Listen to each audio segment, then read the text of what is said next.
Please. Marry me. It's the only way either of us survives. You're asking a condemned man to become your husband? I'd rather trust a man in chains than the one who bought my life. Yeah. Dust swirled around the rusted iron cage in the center of the Wyoming settlement, where a beast of a man awaited the hangman's noose. Victoria had traveled 1,000 miles to marry a wealthy rancher, only to find a monster, her only escape, begging the condemned prisoner for his name.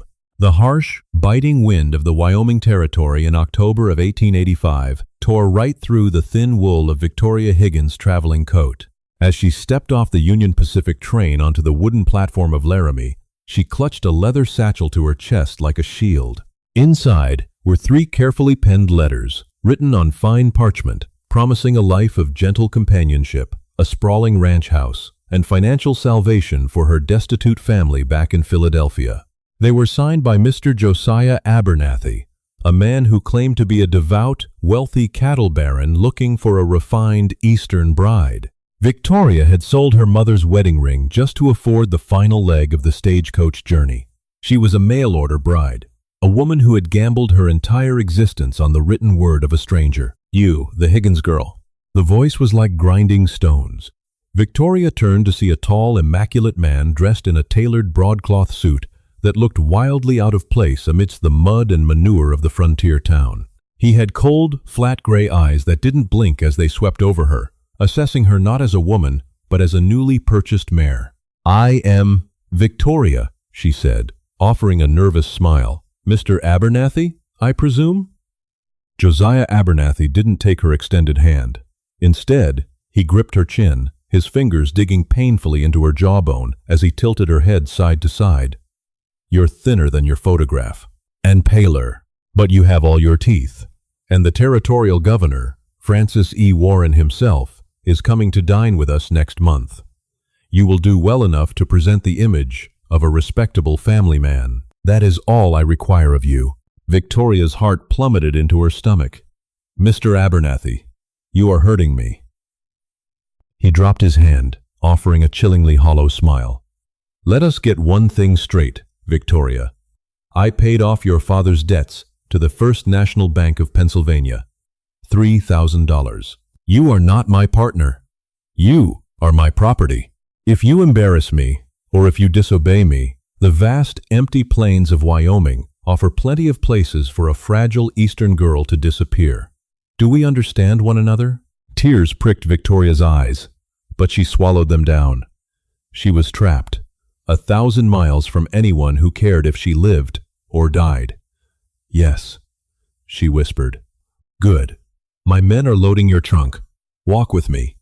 As Josiah marched her through the muddy, chaotic thoroughfare of Laramie, Victoria's attention was drawn to a commotion in the town square. A crowd of roughneck miners, cowboys, and townsfolk were jeering and throwing rotting vegetables at a massive structure in the center of the mud. It was a rusted iron cage, reinforced with heavy logging chains, and inside it sat a man who looked more like a mountain than a human being. He was colossal, with shoulders so broad they seemed to test the limits of the iron bars. A thick, dark beard obscured the lower half of his face, and tangled black hair fell past his eyes. He was stripped to the waist, his skin a canvas of faded scars and fresh, bloody welts from where the town sheriff had clearly taken a whip to him. Heavy iron shackles bound his wrists and ankles. "Don't look at him," Josiah sneered, grabbing Victoria's elbow. "That is the lowest filth the frontier has to offer." "Who is he?" Victoria asked, unable to pull her eyes away.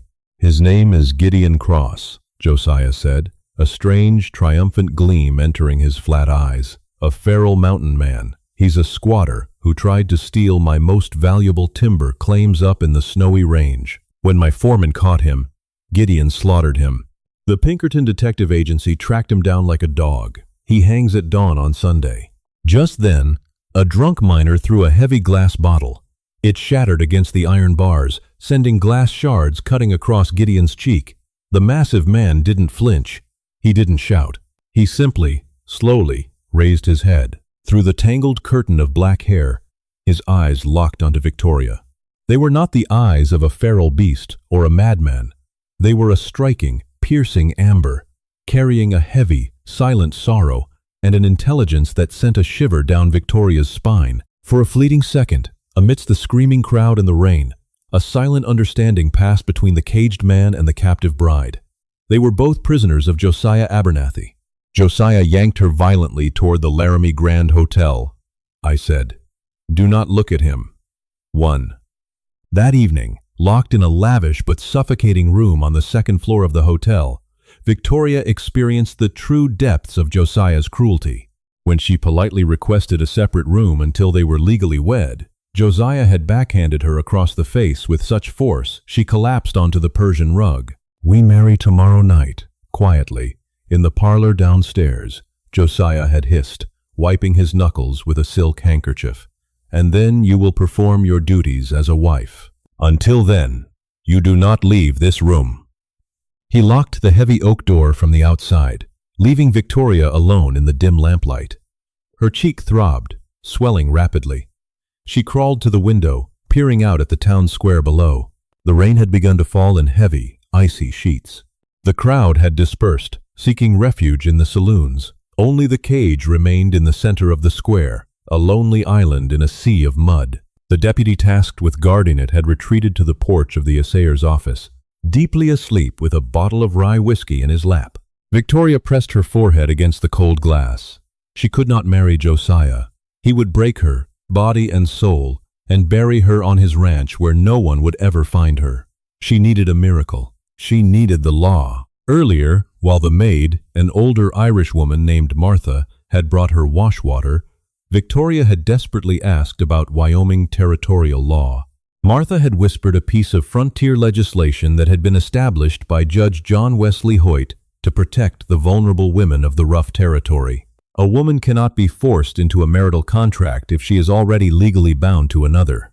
Furthermore, the widow of a condemned man becomes a temporary ward of the federal court, untouchable by local debt collectors or creditors until the estate is settled in Washington. A crazy, desperate idea ignited in Victoria's mind. Josiah Abernathy practically owned the sheriff and the mayor of Laramie. No man in this town would dare cross him to help her. No man, except one who had absolutely nothing left to lose.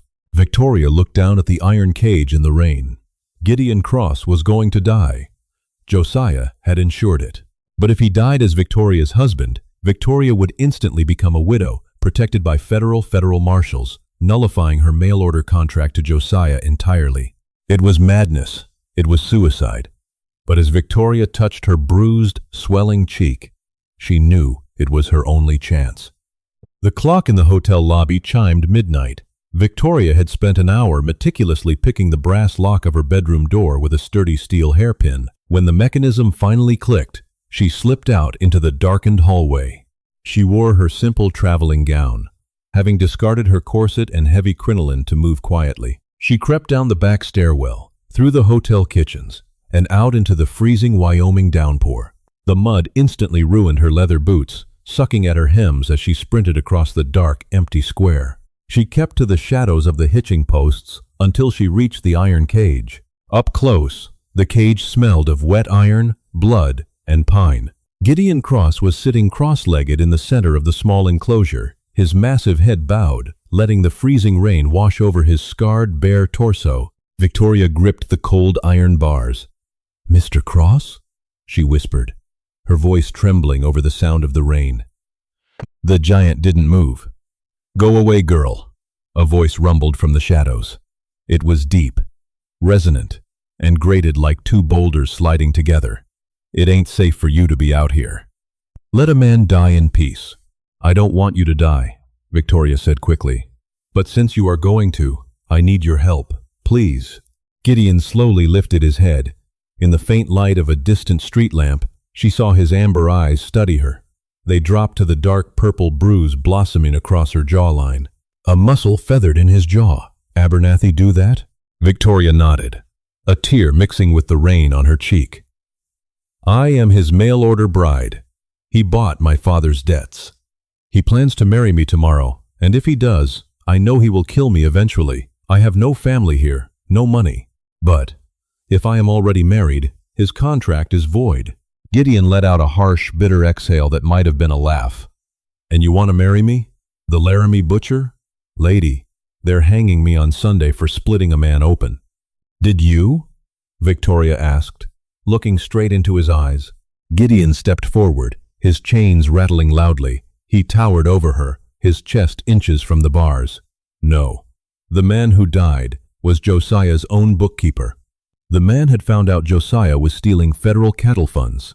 Josiah shot him in the back, dumped the body on my mountain claim, and paid the Pinkertons to haul me in. He wants my land. It's the only pass through the snowy range with a clean water source, and I refuse to sell it to him. Victoria gasped. Then, if they hang you? Josiah takes the land under the squatter's forfeit law, Gideon finished, his voice laced with cold fury. He wins. He gets the valley. He gets his cattle empire. And he gets you. Not if you marry me, Victoria said, her voice suddenly finding a fierce strength. She pushed her face closer to the bars. If we marry, I become your legal next of kin. Under the federal widow's right, I inherit the deed to your claim. Josiah won't get your land. And because it will be tied up in federal probate court, Josiah can't touch me without bringing the U.S. Marshals down on his head. We can ruin him, Mr. Cross. Both of us. Gideon stared at her, stunned. The frail Eastern girl in a soaked dress was offering him the one thing he thought he had lost forever, revenge. He studied the fierce determination in her eyes. You're a brave little bird, Gideon murmured, his voice softening just a fraction. But a marriage needs a preacher and a witness. You think you can find one in this God-forsaken town willing to cross Josiah Abernathy? Victoria reached into her sodden pocket and pulled out a heavy gold pocket watch. She had stolen it from Josiah's bedside table before she was locked in. I have this, and I saw Reverend Arthur Wallace drinking at the Silver Dollar Saloon when we arrived. A drunk man is easily bought. Gideon's lips twitched into a shadow of a smile. Go get him. Hurry. The guard changes at 2 a.m. Victoria ran. She splashed through the mud, bursting through the swinging doors of the Silver Dollar Saloon. The place was mostly empty, smelling of stale beer and cigars. Slumped over a corner table in a stained clerical collar was Reverend Wallace. It took Victoria 5 minutes of desperate pleading and the solid gold pocket watch to convince the trembling, terrified minister to follow her out into the rain. When Wallace saw who she intended to marry, he nearly fainted. Miss, he's a condemned man. Abernathy will have my head, Wallace stammered, backing away. Abernathy will never know you did it if you keep your mouth shut, Victoria hissed, grabbing the lapels of the Reverend's soaked coat. Do it, now. Trembling, Wallace pulled a battered Bible from his pocket. Victoria stood flush against the iron bars. Gideon stepped forward, raising his heavy, shackled hands. Victoria reached through the cold iron grates, her small, pale hands grasping his massive, calloused fingers. His skin was freezing, but his grip was surprisingly gentle. Do you, Gideon Cross, take this woman? Wallace rushed through the vows, his teeth chattering from fear and cold. The rain pounded against the iron roof of the cage. I do, Gideon said, his amber eyes never leaving Victoria's. And do you, Victoria Higgins, take this man? I do, Victoria said, her voice ringing out clearly in the storm. Then by the power vested in me by God and the Wyoming Territory, I pronounce you husband and wife. May God have mercy on us all. Wallace hastily signed the marriage certificate. Victoria had swiped from the hotel clerk's desk, thrust it into her hands, and bolted back toward the saloon like a frightened rabbit. Victoria looked down at the paper. The ink was running slightly from the rain, but it was legal. She was Victoria Cross. Victoria Cross. You did it, Gideon said softly from inside the cage. You're safe now, Victoria. I will go to the telegraph office at dawn, Victoria said, folding the paper carefully into her bodice. I will wire Governor Warren and the federal marshal in Cheyenne. I will tell them about Josiah's bookkeeper. I will tell them you were framed. No, Gideon snapped, gripping her hands through the bars. Josiah controls the telegraph operator. If you try to send that wire, he will know. He won't care about the widow's right. He'll kill you before the wire ever leaves the county. Before Victoria could respond, A gunshot split the night air. Victoria screamed, spinning around. The sleeping deputy on the porch had been kicked awake, his rifle firing accidentally into the air. But it wasn't the deputy who froze the blood in Victoria's veins.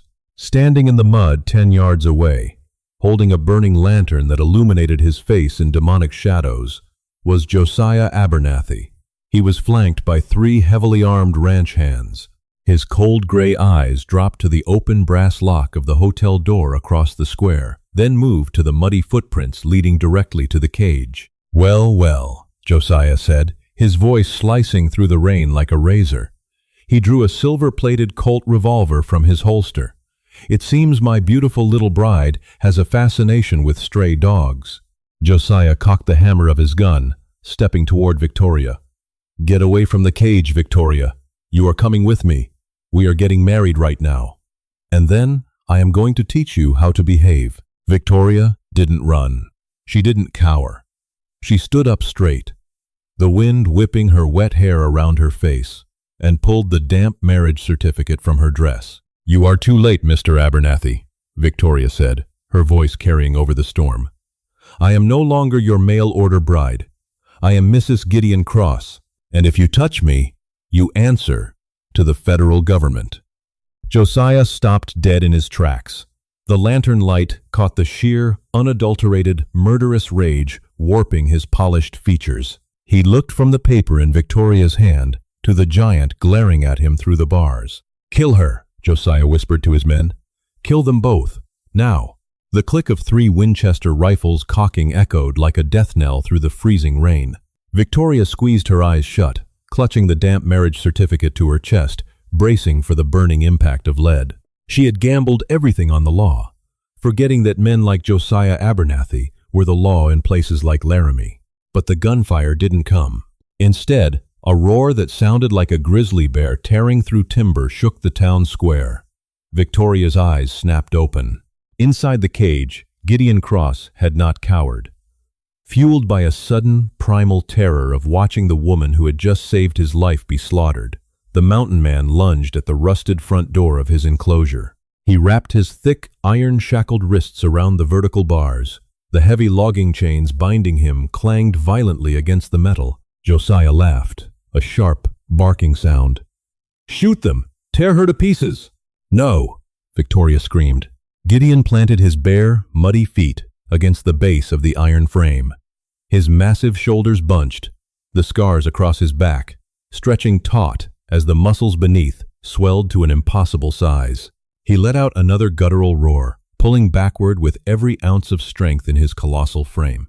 The rusted, weather-beaten iron hinges of the cage let out a high-pitched, agonizing shriek. "Fire, you idiots!" Josiah bellowed, stepping back. The first ranch hand fired, but the heavy rain and the darkness spoiled his aim. The bullet ricocheted off the iron bars, sending sparks flying just inches from Gideon's face. With a final, bone-snapping wrench, Gideon pulled. The rusted latch shattered like cheap glass. The heavy iron door ripped entirely off its hinges, sending Gideon tumbling backward into the mud inside the cage. For a split second, Josiah and his men froze, staring in disbelief at the impossible feat of brute strength. That hesitation was their undoing. Gideon exploded from the cage like a coiled spring. He didn't run from the bullets. He charged directly into them. He swung his arms wide, using the heavy iron chains binding his wrists as a deadly, swinging flail. The heavy link smashed into the face of the closest ranch hand before the man could pump the lever of his Winchester. The man crumpled instantly into the muck, his jaw shattered.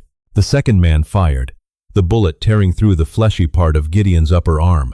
Gideon didn't even flinch. He barreled into the man, tackling him into the wooden trough used for the stagecoach horses. The water splashed high into the air as Gideon brought his shackled fists down in a single, devastating hammer blow, knocking the man unconscious. Panic seized the third ranch hand. He dropped his rifle and sprinted down the alleyway, disappearing into the storm. Suddenly, Victoria felt a brutal hand twist into her soaking wet hair. She shrieked as Josiah yanked her violently backward, pressing the scorching hot barrel of his silver Colt revolver directly against her temple. "Stop!" Josiah screamed, his polished veneer completely destroyed, his eyes wide with manic desperation. Take one more step, mountain man, and I paint the mud with her brains. Gideon froze, chest heaving, rain washing the fresh blood down his wounded arm. He stared at Josiah, his amber eyes burning with a terrifying, lethal heat. Let her go, Abernathy. Your men are down. It's over. It is never over for me, Josiah spat, his hand trembling as he pressed the gun harder against Victoria's head. I own this town. I own you. And I own her. Drop the chains. Victoria's scalp burned from his grip. She could smell the gunpowder and the sour sweat radiating off Josiah. He was going to kill her. Even if Gideon surrendered, Josiah would shoot them both and claim they tried to attack him. Victoria remembered the heavy steel hairpin she had used to pick the hotel door lock. She had shoved it back into the pocket of her skirt. Slowly, imperceptibly, she slid her hand down her wet dress. Her fingers brushed the cold steel. I said, "Drop the chains!" Josiah shrieked. Gideon locked eyes with Victoria. He saw the subtle shift in her shoulder, the fierce, unyielding fire in her gaze. He gave her a fraction of a nod. "All right," Gideon said, slowly raising his hands. "You win." As Josiah's attention shifted to Gideon's hands, Victoria pulled the steel hairpin from her pocket, gripped it like a dagger, and drove it with all her might directly into the back of Josiah's gun hand. Josiah howled in agony. The gun discharged wildly into the air, slipping from his bloody fingers. Before Josiah could recover, Gideon closed the distance. He didn't use his chains. He simply grabbed Josiah by the throat with one massive hand and lifted the wealthy cattle baron clean off his feet. Josiah kicked and thrashed, choking, his face turning a mottled purple as Gideon held him suspended in the freezing rain. "You don't own anyone anymore," Gideon whispered, his voice a low, terrifying rumble. Gideon hurled Josiah into the mud. The cattle baron hit the ground hard, completely senseless, out cold.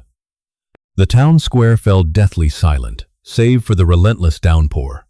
Gideon stood over the ruined men, breathing heavily. Slowly, he turned to Victoria. She was shaking violently, clutching her arms, staring at the carnage. Gideon stepped toward her, his imposing frame blocking the biting wind. He reached out with a trembling, blood-stained hand, hesitated, and then gently touched her unbruised cheek. His touch was incredibly warm. "Are you hurt?" he asked, his voice softer than she ever thought possible. Victoria let out a choked sob and threw her arms around his waist, burying her face in his broad, wet chest. Gideon stiffened in surprise, then slowly, hesitantly, wrapped his heavy, chained arms around her, shielding her from the storm. By dawn, the telegram had been sent, not by Victoria, but by the telegraph operator who, after seeing Josiah Abernathy chained inside his own rusted cage, decided his loyalties lay with the terrifying mountain man who had broken iron with his bare hands. 3 days later, the piercing whistle of a special locomotive announced the arrival of United States Marshal Thomas Jefferson Carr, a legendary, no-nonsense federal lawman from Cheyenne. He arrived with a posse of deputies and federal warrants. The trial didn't even require a judge. When Marshal Carr's men tore apart Josiah's lavish Laramie office, they found a hidden floorboard under his mahogany desk. Inside was the missing ledger belonging to his dead bookkeeper, detailing thousands of dollars in stolen federal cattle subsidies, along with the very pistol used to shoot the man in the back. Josiah Abernathy was hauled away in federal irons, screaming threats that no one listened to anymore. Gideon Cross was legally pardoned, his name cleared of all charges. The blacksmith was brought in to finally strike off his heavy shackles. Victoria stood by his side as the heavy iron cuffs fell to the dusty floor of the sheriff's office. Gideon rubbed his raw wrists, looking down at the small, beautiful woman who had single-handedly destroyed a tyrant. Marshal Carr tipped his hat to Victoria. "The widow's right won't be necessary to protect the land anymore, ma'am. Mr. Cross is a free man, and the deed to the Snowy Range Pass is legally his. But I reckon the marriage certificate is still as binding as gravity. What do you intend to do now?" Victoria looked up at Gideon. The bruises on her face were fading, replaced by a flush of nervous warmth. "That is up to my husband, I suppose." Gideon's amber eyes softened. "I told you, you own half the mountain now, Mrs. Cross. If you want a train ticket back to Philadelphia, I'll sell enough timber to send you home a wealthy woman." "You saved my life. You don't owe me a thing." Victoria smiled, a genuine, radiant expression that made Gideon's heart pound harder than it had when he fought the ranch hands. "I have nothing in Philadelphia, but I hear the air up in the snowy range is very clean." 2 weeks later, the rugged, breathtaking beauty of the Wyoming high country surrounded them. They rode double on a sturdy Appaloosa horse, winding through towering pines and golden aspens. The air was crisp and smelled of pine needles and wood smoke. Gideon's cabin was a marvel of craftsmanship. It wasn't a crude squatter's shack, but a beautiful, sturdy home built of hand-hewn logs, situated beside a crystal-clear, rushing river that cut through the valley. It was peaceful. It was safe. That evening, as a fire crackled in the stone hearth, casting a warm golden glow across the room, Victoria brushed out her long hair. Gideon sat in a leather chair, watching her with a quiet, reverent awe. He was clean-shaven now, revealing a strong, handsome jawline and a gentle mouth that had spent too many years without a reason to smile. "You're staring, Mr. Cross," Victoria teased softly, turning to face him. "I still can't believe you're here," Gideon murmured, standing up. He crossed the room, his large presence filling the space. Yet Victoria felt no fear, only a deep, abiding comfort. "I spent my life alone up here. I never thought." Victoria reached up, resting her small hands against his chest, feeling the steady, strong beat of his heart. "We both took a gamble on a piece of paper. I think we won." Gideon leaned down, capturing her lips in a tender, breathtaking kiss. It was a promise, sealed not in terror or desperation, but in profound gratitude and budding love. The caged beast had been freed, not just from his iron bars, but from his solitude, and the captive bride had finally found a home where no one would ever cage her again. If Victoria and Gideon's incredible journey from desperate strangers to soulmates captured your heart, don't keep this thrilling Wild West romance a secret. Hit that like button to show your support. Share this dramatic tale with your friends who love historical twists. And make sure to subscribe to our channel for more gripping stories of survival, justice, and unexpected true love. What did you think of Victoria's brave move? Let us know in the comments below.